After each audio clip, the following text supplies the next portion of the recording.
ശത്രുക്കളോടുള്ള ദേഷ്യം നമ്മുടെ വീട്ടിലെ സാധനങ്ങളോടാണ് കാണിക്കുന്നത്. നിങ്ങൾക്ക് എന്നത് മറക്കാൻ പറ്റുന്നില്ലേ?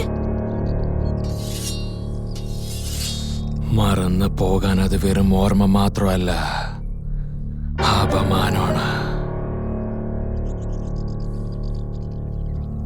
എന്റെ വളർച്ചയ്ക്ക് തടസ്സമായി. എന്റെ മാനം മണ്ണോട് മണ്ണായും തീർന്നു. എന്റെ സാമ്രാജ്യം തകർന്നടിഞ്ഞിരിക്കുന്നു. ഒരു വർഷത്തിന് കണക്ക് കൂട്ടി ജീവിക്കുന്ന എന്റെ ജീവൻ 20 വർഷം പുറകിലേക്ക് പോയി കഴിഞ്ഞിരിക്കുന്നടി.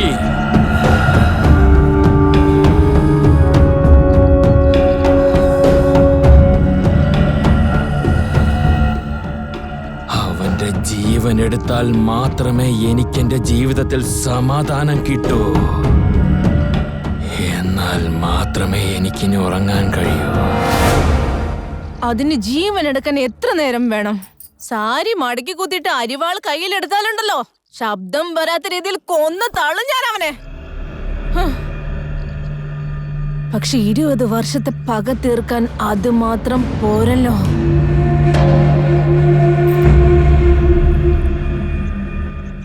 നിങ്ങളെ അപ്പോഴേ കൊന്നിരുന്നെങ്കില് വെള്ള സാരി ഉടുത്തുകൊണ്ട് സിന്ദൂരമെല്ലാം മായ്ച്ചിട്ട് ഒരാഴ്ച കൊണ്ട് ഇതെല്ലാം മറന്നിരിക്കും. പക്ഷേ 10 പേരുടെ മുമ്പിൽ വെച്ചിട്ട് എന്റെ ഭർത്താവിനെ അത്രയ്ക്ക് മോശപ്പെട്ട രീതിയിൽ അവൻ ആക്കിയെടുത്തു. അവനെ സാധാരണ രീതിയിൽ കൊല്ലാൻ പാടില്ല.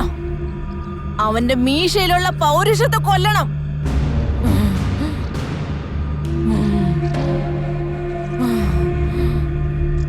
ജനങ്ങളുടെ ഇടയിലുള്ള അവന്റെ അന്തസ് നമ്മൾ തകർത്ത് കളയണം.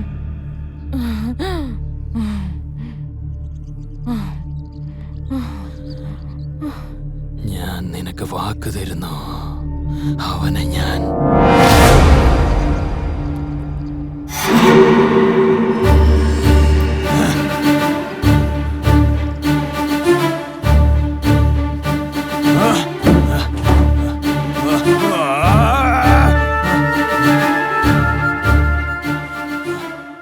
എന്താടാ പറ്റിയത്? ആ പെണ്ണിനെ എനിക്ക് സ്വന്തം ആക്കണുണ്ടാ.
എന്താ കാണിക്കുന്ന സുധു?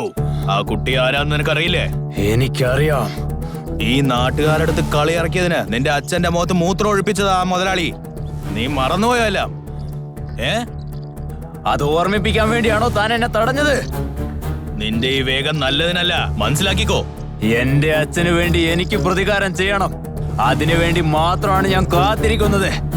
എനിക്ക് കിട്ടിയ ഈ സുവർണ അവസരം താൻ വന്ന് ഇല്ലാതാക്കിയല്ലടാ പന്ന കഴിവരുടെ പോനെ. നീ എന്റെ വംശത്തിൽ തന്നെ ഇങ്ങനെ വന്ന് ജനിച്ചല്ലോടാ. എതിരാളിയുടെ പെണ്ണിനാണ് പോയി ആഗ്രഹിച്ചിരിക്കുന്നത്. നാണല്ലേ നിനക്ക്? നിങ്ങൾക്കാണ് നാണമില്ലാത്തത് മനുഷ്യ. നീ കൊള്ളാമടാ മോനെ. പ്രതീക്ഷിച്ചത് നമ്മുടെ കയ്യിൽ താനേ വന്ന് കുടുങ്ങി. നിങ്ങൾ എന്താ ചെയ്യാൻ പോകുന്നതെന്ന് എനിക്ക് അറിയണ്ട. ആ വലിയ മുതലാളി എന്റെ മകന്റെ കാല് വന്ന് കഴുകണം.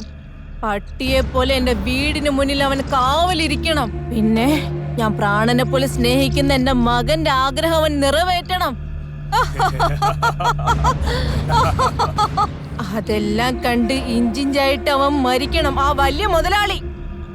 നമുക്ക് ഒട്ടും പ്രതീക്ഷിക്കാതെ കിട്ടിയ അവസരമാണിത്. ഇത് നഷ്ടപ്പെടുത്താൻ പാടില്ല.